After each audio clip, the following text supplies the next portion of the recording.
Doctor Baba Saheb Ambedkar open university.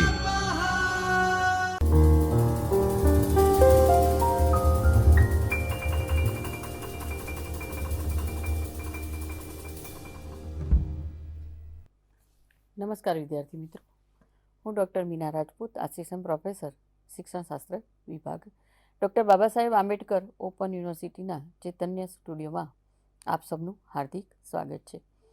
વિદ્યાર્થી મિત્રો, આપણે ES 118 વાણિજ્ય શિક્ષણનું અધ્યાપન ભાગ 4 એકમ 15માં ક્રિયાત્મક સંશોધન વિશે આપણે વાત કરી, જેમાં ક્રિયાત્મક સંશોધનના સોપાનો વિશે વાત કરી. એના કુલ 8 સોપાનો વિશે આપણે ચર્ચા કરી. ત્યારબાદ ક્રિયાત્મક સંશોધનનો નમૂનો લઈ અને શાળામાં 20% વિદ્યાર્થીઓ મોડા કેમ આવે છે એ સમસ્યાના એનું ક્ષેત્ર, એની જરૂરી માહિતી, કેવા પ્રકારની માહિતી એકઠી કરવામાં આવે છે ક્રિયાત્મક સંશોધન દરમિયાન, ત્યારબાદ એના ઉકેલો, સૂચનો કેવા પ્રકારના લેવામાં આવે છે તે વિશેની વાત કરી. સમસ્યાનું સ્વરૂપ કેવું હોય છે, તો એમાં 20% વિદ્યાર્થીઓ કયા કયા કારણના લીધે શાળામાં મોડા આવે છે તે વિશે આપણે વાત કરી. ત્યારબાદ છે તેના સમસ્યાના સંભવિત કારણો કેવા હોઈ શકે. તો સમસ્યાના સંભવિત કારણો જોઈએ તો વિદ્યાર્થીઓના ઘરે જમવાનું મોડું બનવાના કારણે એ લોકોને મોડું થાય છે. શાળામાંથી ગૃહ કાર્ય વધારે અપાય છે, એટલે કે સમય કરતાં ગૃહ કાર્ય કરવામાં વધારે સમય જવાના કારણે વિદ્યાર્થીઓ એ ગૃહ કાર્ય લઈ જવાના ને કારણે શાળાએ મોડા પહોંચે છે. દૂરના ગામેથી ચાલીને આવવાથી મોડું થાય છે, એટલે કે દૂરના ગામે અને શાળા વચ્ચેનું અંતર વધારે હોવાથી તે લોકોને ક્યારેક ક્યારેક શાળામાં આવવાનું મોડું થઈ જતું હોય છે. ઘરકામ કરીને આવવાના લીધે વિદ્યાર્થીઓ મોડા આવે છે. નાના ભાઈ બહેનની રાખવાની જવાબદારીના લીધે શાળાએ મોડું થવાનું કારણ એક છે.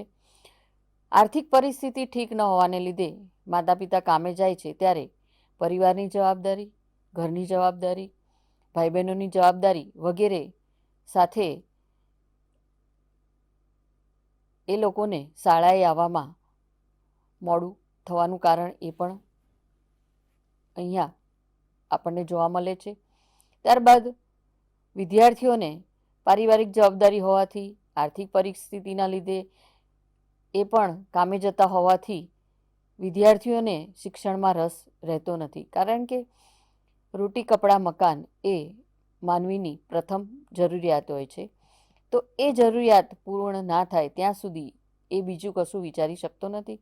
તો અહીંયા આવા વિદ્યાર્થીઓને કે જે અંતરિયાળ વિસ્તારમાં રહે છે, આર્થિક પરિસ્થિતિ ખરાબ છે, તો એ વિદ્યાર્થીઓના વાલીઓને અને વિદ્યાર્થીને શિક્ષણમાં રસ ખૂબ જ ઓછો આપણને જોવા મળે છે, કારણ કે એને શિક્ષણ સિવાયની બીજી ઘણી જવાબદારીઓ હોવાથી એને આમાં રસ રહેતો નથી. તો આવા સમસ્યા સંભવિતના ઘણા બધા આ સિવાયના પણ કારણો આપણે જોઈ શકીએ છીએ કે જ્યારે આપણે ક્રિયાત્મક સંશોધન હાથ ધરીએ છીએ ત્યારે આવા પ્રકારની સમસ્યાઓ, આ સિવાયની પણ સમસ્યાઓ આપણને જોવા મળે છે. તો અહીંયા આ જે સમસ્યાઓ છે તેના ઉકેલ રૂપે કેવી કેવી ઉત્કલ્પનાઓ આપણે રચી શકીએ છીએ, તો અહીંયા એ ઉત્કલ્પના વિશે આપણે વાત કરીએ.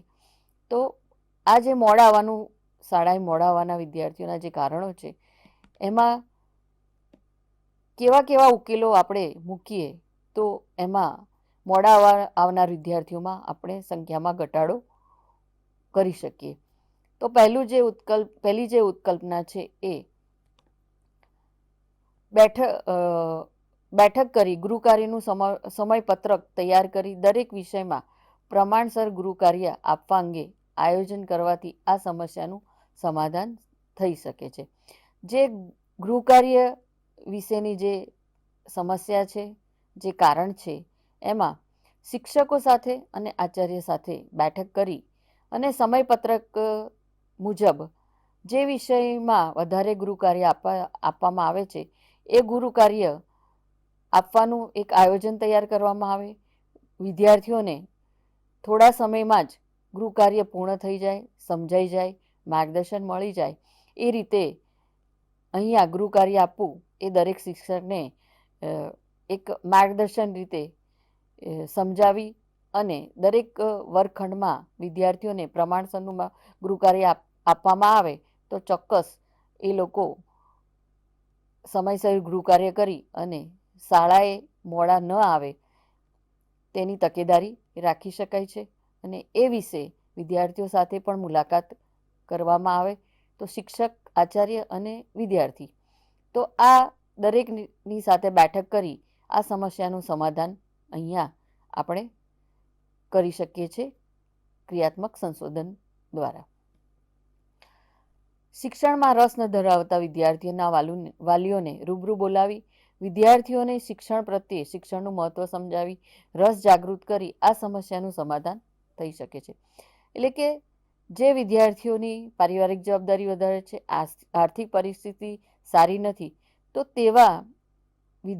તેવા વિદ્યાર્થીઓના વાલી જે કામ પર જાય છે તો તેઓની રૂબરૂ મુલાકાત કરી અને વિદ્યાર્થીના ભવિષ્ય માટે શિક્ષણ કેટલું મહત્ત્વનું છે તે બાબતની સમજાવટ અને તેનું મહત્ત્વ સમજાવી વિદ્યાર્થીને સમયસર શાળા મોકલવા માટેના કારણો એ લોકોને બતાવવા જોઈએ. અને રસ ન ધરાવતા હોય તો તે વિશે એ લોકોને માર્ગદર્શન આપવું જોઈએ, વિદ્યાર્થીને પણ સમજાવવો જોઈએ. તો એ રીતે અહીંયા આ સમસ્યાનું સમાધાન અહીંયા આપી શકાય છે. સમજાવટ વાલી અને વિદ્યાર્થી સાથે વાતચીત કરી અને વિદ્યાર્થીઓમાં રસ ઉત્પન્ન થાય તે રીતે માર્ગદર્શન આપી અને સમસ્યાનું સમાધાન કરી શકાય છે. વિદ્યાર્થીઓના વાલીને રૂબરૂ બોલાવી વિદ્યાર્થીઓને વહેલા જમાડી સમયસર શાળાએ મોકલવા માટે સમજાવવા તે બાબતે અહીંયા સમસ્યાનું સમાધાન કરી શકાય છે. વિદ્યાર્થીઓને જમવાના લીધે મોડું થાય છે તે બાબતે વાલી સાથે વાતચીત કરી અને જમવાના સમયમાં ફેરફાર કરી વિદ્યાર્થીઓને સમયસર શાળાએ પહોંચે તે બાબતે વાલીઓ સાથે વાતચીત કરવી જોઈએ અને તે રીતે આ સમસ્યાનું સમાધાન મળી શકે છે. વિદ્યાર્થીઓના વાલીઓને રૂબરૂ બોલાવી વિદ્યાર્થીઓના નાના ભાઈ બહેનની જવાબદારી તેમજ પારિવારિક જવાબદારીમાંથી મુક્ત કરવા સમજાવવા તો આ સમસ્યાનું સમાધાન થઈ શકે છે. નાના ભાઈ બહેનોની જવાબદારી વિશે માતા પિતા સાથે વાત કરી તેમજ પારિવારિક જે જવાબદારી છે તે વિશે માતા પિતા સાથે બેઠક કરી વિદ્યાર્થીઓ અને વાલી સાથે વાતચીત કરીને આ સમસ્યાનું સમાધાન લાવી શકાય છે. આચાર્ય શાળામાં સમયમાં અનુકૂળતા મુજબ ફેરફાર કરી શકે અથવા તો શાળામાં છાત્ર વ્યવસ્થા એટલે કે રહેવાની વ્યવસ્થા કરવામાં આવે તો આ વિશેની શાળાના મંડળ સાથે વાત કરી અને આ સમસ્યાનું સમાધાન લાવી શકાય છે. કેટલાક વિદ્યાર્થીઓ દૂરથી આવે છે, બીજા ગામેથી આવતા હોવાથી એ લોકોને આર્થિક પરિસ્થિતિ સારી ન હોવાથી વાહન વ્યવહારની સગવડ લઈ શકતા નથી. તો આવા વિદ્યાર્થીઓ માટે નિઃશુલ્ક શાળા છાત્રાલયની વ્યવસ્થા હોય તો આવા વિદ્યાર્થીઓ ત્યાં રહી અને પોતાનું શિક્ષણ કાર્ય કરી શકે છે. તો આ મોડા આવવાની સમસ્યા અહીંયા ઘટાડી શકાય છે. તો એ બાબતે આચાર્યએ મંડળ સાથે વાત કરી અને આવી વ્યવસ્થા ઊભી થાય તેવા પ્રયત્નો કરે તો એમાં મોડા આવનાર વિદ્યાર્થીઓ જે દૂરથી આવે છે, આર્થિક પરિસ્થિતિ એ લોકોની ખરાબ છે, તો આવા વિદ્યાર્થીઓને છાત્રાલયમાં રાખી અને મોડા આવવા માટેની સંખ્યામાં ઘટાડો કરવામાં એ મદદરૂપ બની શકે છે. ત્યારબાદ છે મૂલ્યાંકન. અવલોકન અને ચર્ચા દ્વારા કેટલીક બાબતોનું મૂલ્યાંકન કરવામાં આવ્યું. એટલે કે કેટલીક ઉત્કલ્પનાઓ આપણે રચી એમાં વિદ્યાર્થીઓ સાથે, શિક્ષકો સાથે, વાલીઓ સાથે વાત કરી અને